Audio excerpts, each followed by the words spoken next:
Alors, voyons l'œuvre d'art. Un petit coup de lumière. Donc, ça va aller. Plutôt bien étiré, filiforme. La pièce est de grande qualité. Qui dit grande qualité, dit inestimable. Et voilà, je suis donc aujourd'hui à Bayeux, dans la salle de vente avec Jacques, qui va me montrer son métier, un petit peu les coulisses de son métier, comme vous ne les avez pas vus. Parce que ce qu'il fait sur le plateau, c'est qu'en fait, c'est un boulot. Hein. Donc on va se retrouver tout à l'heure avec Jaco. Il va regarder la caméra et on va dire à tout à l'heure. À tout à l'heure. Vous allez voir, il parle beaucoup. Un petit peu. Vous le savez déjà, ça. Et oui, je suis toujours à la salle des ventes de Bayeux avec le légendaire Jacques Maillet. Expert en art, expert en quoi? Eh bien, le titre, c'est expert en mobilier objet d'art. Mais pour l'expertise, comme pour la salle des ventes de Bayeux, eh bien, on ne peut pas être expert dans tout. Donc, il y aura des experts. Moi, pour ma part, ça va être mobilier objet d'art. Mon petit truc, c'est franchement la sculpture. Mais on aura des experts pour le tableau ancien, pour le tableau moderne, pour le bijou, pour l'extrême-orient. Donc, chaque expert va avoir sa spécialité. Ton but, est-ce que c'est juste de vérifier si c'est de la bonne qualité, de quelle époque, dater, donner un prix? C'est tout ça? Alors, c'est finalement, c'est un tout. La première chose, c'est on va regarder l'objet pour qu'il soit finalement vendu pour ce qu'il est. C'est-à-dire qu'on va authentifier la pièce si elle a été transformée, modifiée, restaurée, si c'est un bon, si c'est un faux. Et puis, si l'objet a de très grande qualité, eh bien, avec le commissaire-priseur, avec Maître Bailleul ou Nanta, eh bien, on va définir un prix. Mais c'est avec tous les critères qu'on aura vus en amont qu'on pourra donner un prix, une estimation. Et après, le jour de la vente, eh bien, avec ce qu'on aura dit, ça montera ou ça ne montera pas. Et ça ouais, tu détermines le prix de départ. Voilà, et après, une estimation. Et les enchères. Et, tout à fait. Ce qu'il faut dire aux gens qui n'ont pas l'habitude de venir, c'est que ça peut commencer très bas. Enfin, comment dire aux gens, c'est pas forcément des sommes astronomiques, c'est pas forcément des objets très compliqués. Oui, non, il faut acheter un objet parce qu'il vous plaît. Et on peut avoir une petite glacière des années 70 à 10 ou 20 euros, mais ça aura un charme vintage fabuleux. Et à côté de ça, on pourra avoir un meuble ou un tableau qui sera des dizaines de milliers ou des centaines de milliers d'euros. Donc, il faut déjà acheter parce que ça vous plaît, mais par contre, plutôt acheter en bon état. Et donc, on est expert comment? Comment on devient expert? Moi, par exemple, je suis expert en pas grand-chose. Et toi, tu es expert en plein de choses. Et comment on devient expert? Laurent, tu es expert dans beaucoup de choses. Ouais, hein. Mais on devient expert finalement de façon relativement simple.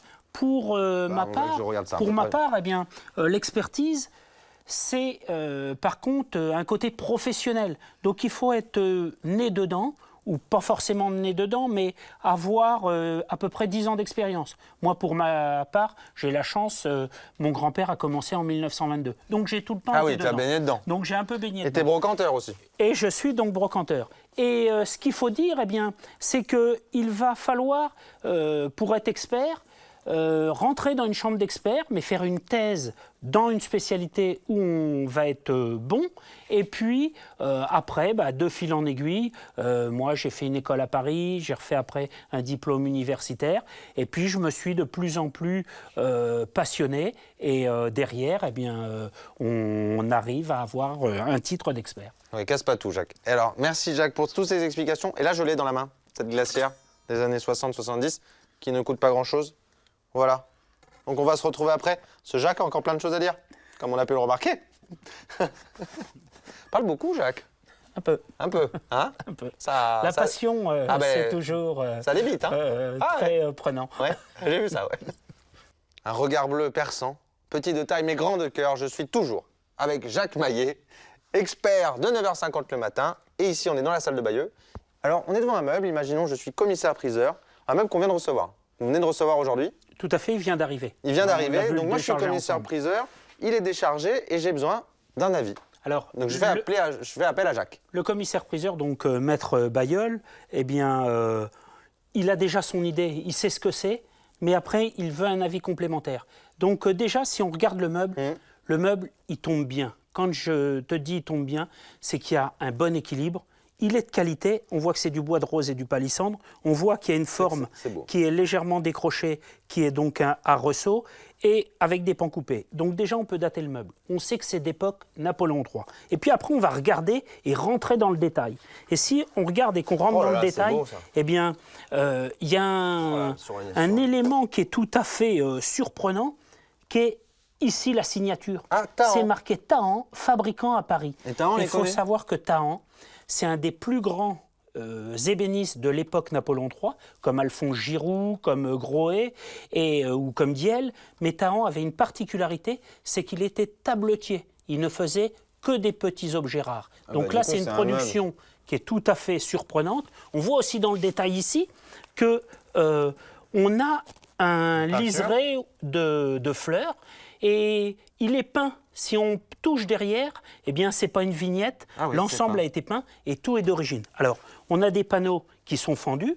Donc, ça, il est nature dans son jus, on va dire. Et là, on va être sur un prix, la clé d'époque.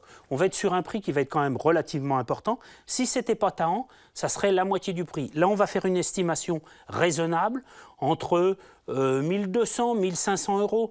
Mais je pense que lors de la vente, eh bien, avec tous ces détails qui ont été précisés, puisqu'il n'a pas été trafiqué, il n'a pas été changé, ça fera peut-être 2000, 2005 et voire beaucoup plus. Voire beaucoup plus. Et alors, par exemple, moi, si je suis le propriétaire de ce meuble, imaginons qu'aux enchères, elle est vendue 3500, 4000 €.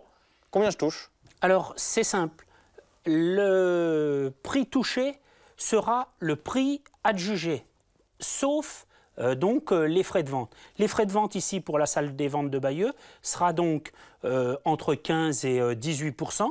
Ça, c'est ce que va être retiré donc au vendeur. Et l'acheteur, lui, il aura également 18% en plus donc à payer. À Bayeux, ce sont des prix relativement bas. Il faut savoir qu'à Paris, certains commissaires-priseurs prennent 20, 25, voire 30%. Ah oui, donc c'est pas cher. Et alors moi, j'ai juste une dernière question sur ce Tahan. Vu que Tahan, il faisait des tabliers...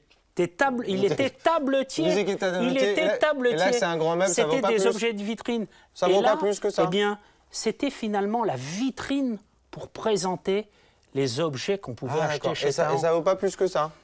On est toujours raisonnable aujourd'hui. Il y a aussi à prendre en compte que l'objet et le meuble est nature et on aura aussi quelques restaurations à prévoir. D'accord, ben voilà. Eh ben, j'espère que ça vous plaît parce qu'on va se retrouver tout à l'heure avec Jacques.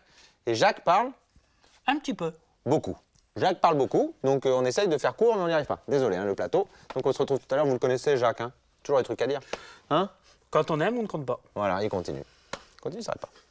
Oh oui, je suis toujours à la salle de vente de Bayeux avec le volubile Jacques Maillet. Et autant vous dire qu'entre les prises, on n'en place pas une. Hein voilà, c'est une parle tout le temps. Donc voilà, raconte-moi un petit peu ce que tu viens de me raconter pendant 2h30 sur les bronzes. Alors, on va faire finalement très simple et très court. Le rôle de l'expert, c'est d'être capable d'authentifier si une pièce est bonne, si elle est ancienne ou si elle est unique. Alors ici, on a donc un très joli bronze d'Édouard Gros. C'est une de tes spécialités, le bronze. La sculpture. C'est des choses que j'aime bien. Donc là, on est dans un travail qui est 1900, par la forme, par la signature, par la technique qui est réalisée. Donc on sait que c'est bon. Ça va être réalisé à la fin du 19e ou au début de l'époque Art Nouveau. Et c'est un bronze qui va se vendre entre 1500 et 1500 €. Donc là, je ferai le descriptif, je sais qu'il est bon. Après, on va avoir des choses plus particulières. Ouais, ça, on ne sait plus ici, pas trop comment c'est fait. Ça paraît un peu bizarre, mais on voit qu'il y a une empreinte qui est relativement épaisse, un peu lourde. Eh bien, on voit que c'est un artiste contemporain qui s'appelle Pierre Ségeron. C'est donc écrit. C'est écrit derrière. Et on a un cachet de fondeur. Et c'est marqué « Cire perdue ». Donc c'est une pièce qui est unique. Une cire perdue, c'est le nom qu'on donne à une pièce unique. C'est une technique de fonte du bronze. Et donc là, on sait que c'est une pièce unique. Donc ça, c'est pareil, j'indiquerai ce qu'il en est et on va avoir une valeur intéressante. Pour la plaque, c'est un travail par le décor, par les personnages. On sait que c'est dans le goût, ou pour moi, ça va être d'après Clodion, et je pense que c'est Clodion. Et si je regarde l'arrière de la plaque, eh bien, on voit que la fonte est du XVIIIe siècle. C'est 18e. Par contre, eh bien, c'est là il faut s'y connaître en fonte, quand même. Un petit peu, mais c'est là où on va avoir une grosse difficulté. Là, normalement, on avait des choses qui étaient très bien. Des bronzes, qui sont donc des bougeoirs, qui devraient être d'époque Renaissance. Quand on regarde dessous, oh, ça va bien, la fonte est de Alors qualité. toi, tu reconnais que ça, c'est une fonte de qualité. Tu penses que jusqu'ici, c'est 18e, 19e. Je sais maintenant ce que c'est, Ouais. mais au premier abord, si on va trop vite, c'est d'époque Renaissance. Si on regarde Ah, un Renaissance. petit peu, eh bien, on voit que le détail des doigts, ah, il y a des choses déjà qui vont pas. Ici, ça va être trop sec. Et si on démonte, eh ben, on a un filetage. Le Donc, filetage, c'est quoi? Ça n'existait le pas? filetage, c'était- il n'a pas été refait, il est d'origine, donc ça date de la fin du 19e siècle. Donc on mettra d'après l'époque Renaissance, mais c'est là où j'interviens. Eh bien, au lieu de valoir 5 000 € si c'était bon, ça vaut 200 à 300 €. Ah, bah alors je sais pas si finalement c'est bien d'avoir un petit Jacques avec nous. Parce que vaut mieux que ça vaille. Non, je plaisante, Jacques, je plaisante. Quand évidemment. les gens achètent, il faut que la garantie soit avec. Ben oui. Et alors, dis-moi, les ventes, c'est le mercredi, le samedi, il y en a quasiment toutes les semaines. Il y en a régulièrement et on aura des petites ventes, des grandes ventes et des ventes exceptionnelles où, comme une fois, on a pu vendre ici un bronze de Bugatti. D'accord, et c'est l'amour de l'objet, hein, finalement. Toi. Il faut déjà acheter parce que ça vous plaît, pas parce qu'on vous dit que c'est bien. C'est le cœur qui doit parler et après, eh ben, on se fait plaisir. Voilà. Et là, ce qui est formidable, c'est qu'on va finir ce sujet dans le temps imparti. Et pour Jacques, je peux vous assurer que c'est un miracle. Donc voilà, j'espère que ça vous aura plu. Je vous dis à bientôt. Et Jacques, vous allez le retrouver sur le plateau un jour et vous verrez, c'est quand il parle beaucoup. C'est lui et il parle beaucoup, vous allez voir. Quand on aime, on ne compte pas. Merci beaucoup, Jacques.